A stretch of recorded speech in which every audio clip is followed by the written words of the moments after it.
여러분, 하나님께서는 정말 너무너무 힘든 삶 속에 살아가는, 인간 대접도 못 받는 버려진 민족, 430년 동안 애굽에 종살이했던 이스라엘을 하나님은 버리지 아니하시고 모세를 보내서 그들을 출애굽시키잖아요. 노예에서 해방시키잖아요. 그리고 하나님은 그들을 가나안 땅으로 향해서 이끌어 가시는데, 하나님이 그들을 가나안 땅으로 사흘길 되는 그 편안한 길로 인도하지 않으셨다는 거예요. 우리가 너무나 잘 알잖아요. 40년 광야길로 인도하는 거예요. 여러분, 광야는 너무너무 추워요. 배고파요. 여러분, 이스라엘의 출애굽 여정에 한번 이스라엘 성지를 가봐요. 얼마나 어려운 길인지. 그런데 놀라운 것은 이 광야에는 하나님의 깊은 섭리가 있다는 거예요. 하나님은 이스라엘 백성들을 광야로 이끌어 가신 것은 하나님의 저주나 너희들을 죽으라고 보낸 게 아니라는 거예요. 하나님은 그 광야에서 이스라엘 백성을 철저하게 훈련시키는 거예요. 40년 동안 장정만 남자만 60만 명이니 남녀요소 다 합하면 200만이 넘어요. 그 수많은 사람들을 하루도 걸르지 않고 만나와 메추라기로 먹이시고 입히시는 거예요. 어디 그뿐입니까? 하나님은 그들이 목말라하고 불평했을 때 쓴물을 단물로 바꾸어 주셨잖아요. 그리고 아말렉 적군들이 쳐들어왔을 때 하나님 그 적군들을 다 물리쳐 주셨어요. 어려움이 없게 하셨어요. 낮에는 구름 기둥, 밤에는 불 기둥으로 하나님이 이스라엘 백성들 업고 이끌어 가셨다, 이 말이에요. 우리 인생도 마찬가지잖아요. 너무나 요즘 어려운 때잖아요. 광야길을 우리가 걸어가는 것 같아요. 이 1년 넘도록 말이에요. 이렇게 너무너무 힘든 이 코로나 삶 속에 살아간다는 게 보통 어려운 게 아니에요. 저는 이스라엘 백성들을 깊이 묵상해 보는 거예요. 바로 광야가 요즘 우리의 인생이라는 거예요. 그런데 여러분, 하나님은 그 광야에서 특별한 은혜를 하나 베풀어 주셨어요. 그게 뭐냐? 성막이에요. 그 성막을 통해 그림을 잘 보세요. 하나님은 이스라엘 백성들을 만나 주셨어요. 여러분, 하나님은 온 우주 만물을 창조하셨잖아요. 하나님이 계시지 않은 곳이 어디 있어요? 무소부재하신 하나님, 어디나 계세요. 그런데 하나님은 특별한 성막을 하나님이 지으라고 하셨어요. 거기서 이스라엘 백성들을 만나 주시는 거예요. 그 만남을 통해서 이스라엘 백성들을 위로하시고 눈물을 닦아주시고 용기와 희망을 주셨던 거예요. 그런데 놀라운 것이 두 가지 있습니다. 오늘 본문에 보면요, 첫째로 8절 말씀에 너희들이 직접 내가 지시한 대로 지어라 그랬어요. 여러분, 성막을 하나님이 뚝 하늘에서 떨어지게 하신 것이 아니라는 거예요. 하나님은 이스라엘 백성들에게 전적으로 위임하셨어요. 너희가 나를 위해 성막을 지으라고요. 여러분, 이걸 잘 아셔야 돼요. 왜 그랬을까요? 하나님 말씀 한마디면 성막 얼마든지 만드시는데 왜 부족한 이스라엘 백성들 보고 직접 하게 하실까요? 그것은 전적으로 이스라엘 백성들을 신뢰하는 거예요. 그리고 사랑하는 거예요. 그리고 하나님은 그의 모든 것을 위탁하는 거예요. 이건 사랑이라는 거예요. 여러분, 사람이 불신하면 못 맡깁니다. 여러분, 그렇잖아요. 믿지 못하면 절대로 못 맡깁니다. 그러나 정말 사랑하고 믿으면 뭐든지 맡기잖아요. 오래전에 미국의 대통령 하면 세계 제1의 대통령인데 여러분 기억하실지 모르겠어요. 저는 그때 미국에 있을 때니까 이 소식을 직접 뉴스로 제가 봤어요. 무슨 얘기냐면 미국의 대통령이 한국을 방문했는데 불안한 거예요. 무슨 일이 있을지 아무도 모르니까 호텔에서도 못 주무시는 거예요. 그리고 음식도 아무거나 못 먹어요. 미국의 대통령은 세계의 대통령이니까. 그래서 어디에 주무셨느냐? 여러분, 미군 부대에서 주무셨어요. 다 기억이 안 나지? 그래서 미군 부대에서요, 안전하게 지켜주고, 여러분, 요리사도 전부 다 미국에서 직접 데리고 가서 모든 식자재도 미국이 가져온 요리를 가지고 다 대통령이 드시도록 했어요. 여러분, 사람은 그런 거라 이 말이에요. 못 믿으니까 불안하니까. 그런데 오늘 하나님이 보세요, 얼마나 멋집니까? 하나님의 집 성막을 너희들이 직접 지어라.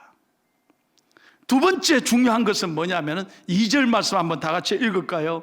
하나님이 구체적으로 말씀합니다. 시작. 이스라엘 자손에게 명령하여 내게 예물을 가져오라 하고 기쁜 마음으로 내는 자가 내게 바치는 모든 것을 너희는 받을지니라. 잘 보세요. 하나님은 없는 것으로 지으라고 하지 않습니다. 너희들이 갖고 있는 것, 너희들이 애지중지하게 여기는 것, 그걸 바치라는 거예요. 여러분, 이 말씀을 주목하셔야 돼요. 하나님은 네가 가지고 있는 것, 없는 것이 아니라 네가 가지고 있는 것을 하나님께 드릴 때 그것이 성막에 아주 귀하게 사용됐다는 거예요. 그래서 여러분 3절에서 7절 말씀해 보면 첫째로 그들이 갖고 있는 금과 은과 놋을 바쳤어요. 여러분, 금은 어디에 사용됐나요? 법궤를 만드는데 법궤가 아카시아 나무예요. 그것을 금으로 다 싸서 하나님께 드린 거예요. 그리고 여러분 4절에 보면 실을 가져오라 그랬어요. 실은 4가지 색이에요. 청색, 홍색, 자색, 흰색. 실을 왜 가져오라 그래? 근데 그 실을 바쳤더니 성소와 지성소 사이에 휘장에 자기가 바친 실들이 쫙 수놓아 있는 거예요. 성경에 있는 얘기입니다. 그리고 5절에 보세요. 해달의 가죽을 바치라. 해달의 가죽이 뭐예요? 그림 한번 볼까요?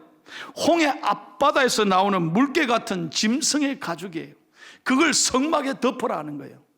그렇게 해가지고 그 뜨거운 광야의 햇빛 아래 여러분 성막을 보호하는 거예요.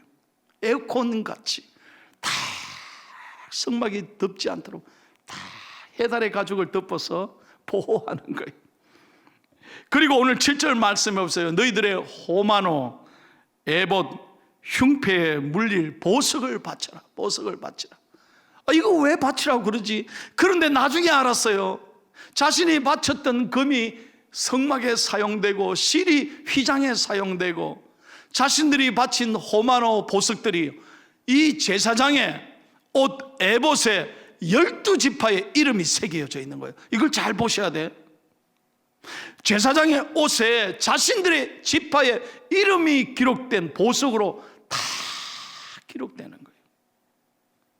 여러분, 여기에 중요한 영적 교훈이 있어요. 절대로 하나님께 드릴 때 여러분 인색하시면 안 돼요. 여러분, 제가 늘 말씀드리지만 이게 내 것입니까?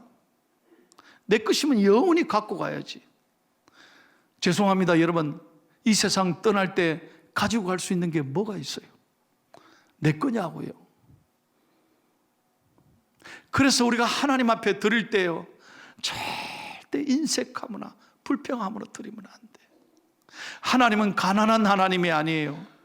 여러분, 이렇게 헌금할 때 가만히 보면 주머니에 툭 쑤셨다가 헌금 바구니 오면 툭 던져버리는데, 여러분, 사람은 몰라도 하나님 보시는데 절대 그렇게 드리면 안 돼.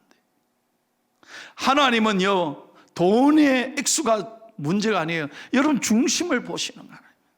그래서 늘 정성을 다해서 정말 하나님 앞에 기쁜 마음으로 드릴 때 보세요. 자기가 드린 게 나중에 성막에 아름답게 다 이렇게 쓰임 받더라 이거예요. 이게 무슨 말입니까?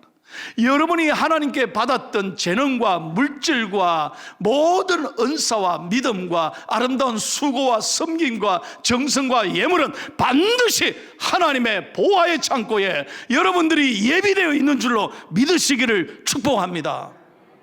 하늘의 것에 영원히 기록되어 있단 말이에요.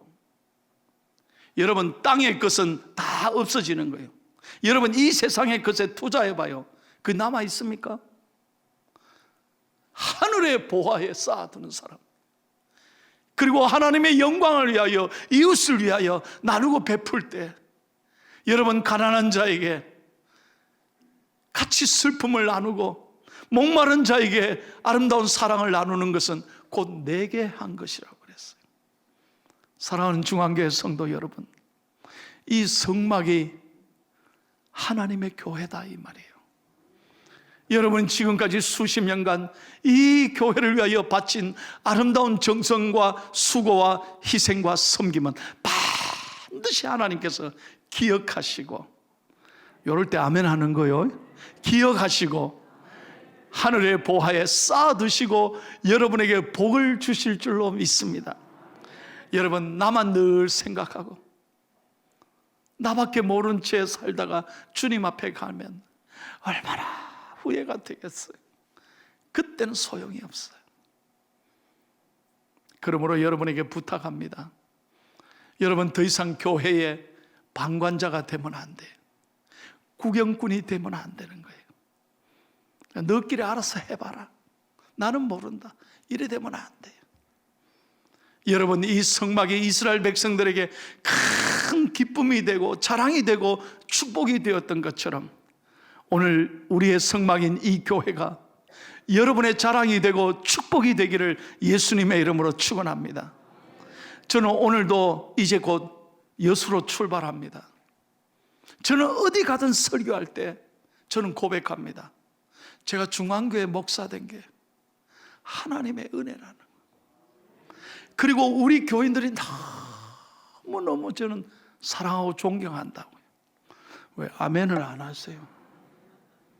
저는 교회의 건물을 자랑하지 않습니다. 교회의 아름다운 역사 74년, 아주 훌륭합니다. 근데 지난 수요일날 울산 동강교회가 112주년이에요. 우리보다 더 오래된 교회가 얼마나 많습니까? 저는 그 역사를 자랑하지 않고 저의 자랑은 바로 여러분들인 거예요. 이때 아멘을 크게 해주시면 안 될까요? 저의 자랑은 바로 여러분들인 거예요. 여러분들은 하감사요, 하나님을 감동시키는 사람들이에요. 목사를 감동시키는 사람. 그래서 정말 저는 우리 교회 원로 목사님 제가 존경하고, 원로 장로님들, 은퇴 장로님들, 우리 믿음의 어머니들, 모든 우리 당회를 비롯해서 재직들 한 분 한 분에게 제가 진심으로 감사하고 존경합니다. 크게 아멘 합시다. 크게 아멘. 여러분이 나의 자랑이라는 거예요. 그래서 성막이 중요하다 이 말이에요. 그러므로 오늘 저는 설교를 통해서 왜 성막이 우리 삶의 축복인지 두 가지만 제가 말씀드릴게요. 첫 번째, 1번을 다 같이 하겠습니다. 시작. 이스라엘 백성들이 성막을 통해 누구를 만나요? 하나님을 만나는 거예요. 하나님 만나는 거예요. 여러분, 성막은 하나님의 집이에요. 그래서 이 성막을 통해서 그들은 정말로 하나님을 만나 광야 생활에 지친 모든 몸과 마음을 위로받고 은혜받고 평안을 얻고 힘을 누리고 또 아침이면 광야 땅을 행진하게 된 거예요. 여러분, 하나님은 어디나 계십니다. 다시 말씀드립니다. 하나님이 계시지 않은 곳은 없습니다. 그런데 특별히 하나님의 눈과 마음이 있는 곳이 성막, 그것이 하나님의 교회다 이 말이에요. 그 교회는 기도하는 하나님의 집, 하나님의 집이에요.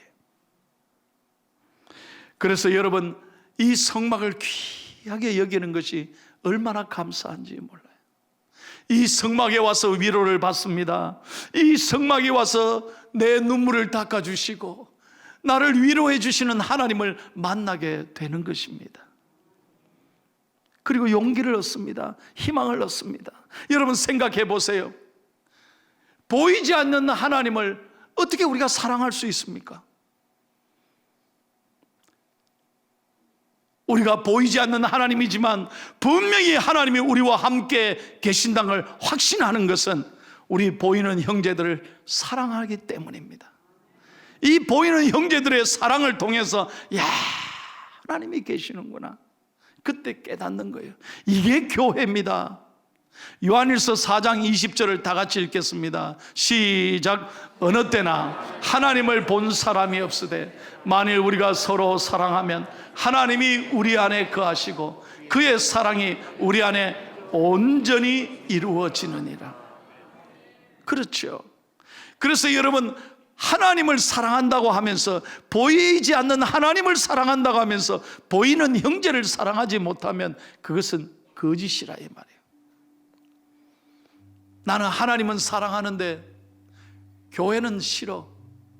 그 잘못된 병든 신앙이에요. 교회는 그리스도의 몸인데, 여러분들이 정말 하나님을 사랑하신다면 교회를 귀하게 여겨야 되는 거예요. 교회가 얼마나 중요한지 몰라요. 여러분, 교회가 시끄러우면요, 내 삶도 시끄러워요. 은혜가 막힌다니까요. 교회가 편해야 되는데 교회가 시끄러워 봐요. 부부가 싸운다니까요. 그리고 자녀들이 교회 아빠 엄마가 비난하는 걸 들으면요, 신앙이 한순간에 떨어져 버려요. 지난 주간에도 전 장례를 치르면서 온 집안의 유족들이 다 손자 손녀까지 예수 믿는 걸 보면 제일 저는 감사해요. 너무너무 저는 행복해요. 근데 어떤 장례식에 가면요, 어릴 때 우리 교회 나왔어요. 신앙생활을 했어요. 그런데 한순간에 상처를 받고 교회에 실망하고 떠나버려서 교회를 수십 년 동안 다니지 않아요. 그래서 제가 장례를 가면요, 저를 쳐다볼 수를 못해. 고개 푹. 그때 제 마음이 제일 아프더라고요. 여러분, 자녀들 앞에서 교회 비난하면 안 돼요. 여러분의 자녀들이 여러분보다 신앙생활 잘하고 성막에 신 교회를 존중히 여기고 평생 교회를 가까이 할 때 여러분들의 축복이 대대로 이어지는 줄로 믿습니다. 여러분, 얼마나 눈물 날 일이 많아요. 이 험한 광야길에 얼마나 외롭고 힘든 분이 계세요. 어젯밤도 잠 못 주무시고 가슴 아파한 분이 계세요. 오늘 주님이 우리를 만나 주시고 여러분을 위해 오늘도 주님이 기도하고 계시고 우리 교회가, 목사가, 성도님들이 여러분을 위해 기도하는 줄로 믿습니다. 찬송합니다. 당신이 지쳐서 기도할 수 없고 눈물이 빗물처럼 흘러내릴 때 주님은 아시네. 당신의 약함을 사랑으로 돌봐주시네.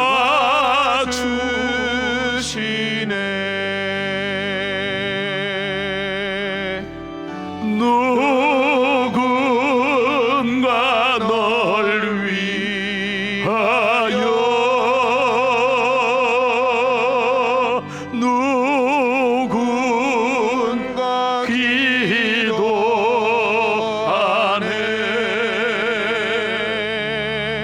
내가 홀로 외로워서 마음이 무너질 때 누군가 널 위해 기도하네.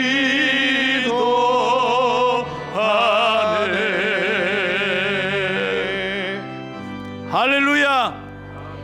주님께서 여러분을 위해 기도하고 계십니다. 여러분은 홀로가 아닙니다.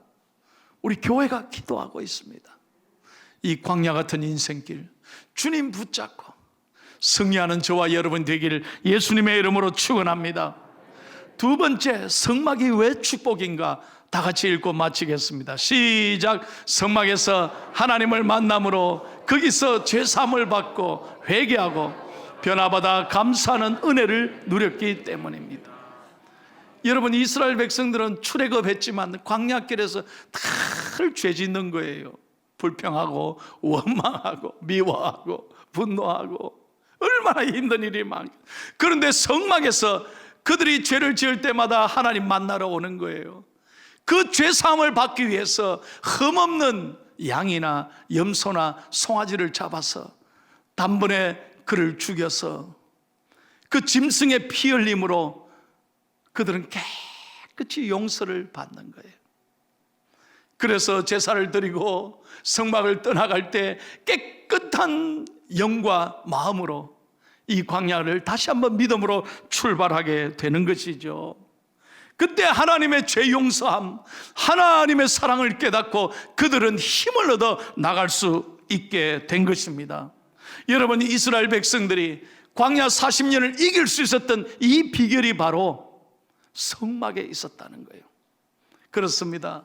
우리도 지난 한 주간 힘들고 어렵고 혹시 마음으로 죄도 짓고 누군가를 미워하고 상처에 있었다면 그 상처로 나를 찌르지 말고 오늘 예수님의 사랑으로, 보혈의 은혜로, 오늘 십자가의 사랑으로 여러분 용서받고 이 광야길을 힘있게 전진할 수 있기를 예수님의 이름으로 축원합니다. 그 성막이 바로 포항중앙교회라는 거예요.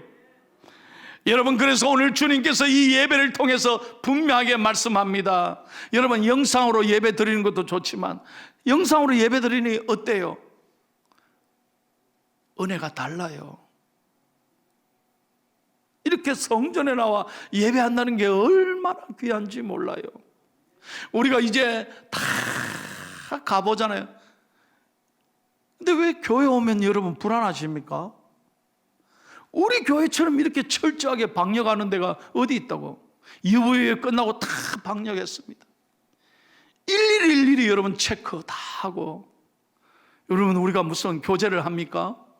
밥을 먹습니까? 모임을 합니까? 아니잖아요. 다 예배 1시간. 너무 걱정하지 마세요.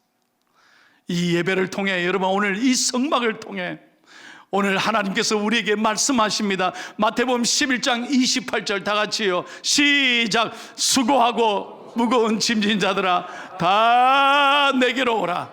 내가 너희를 어떻게 하리라? 쉬게 하리라.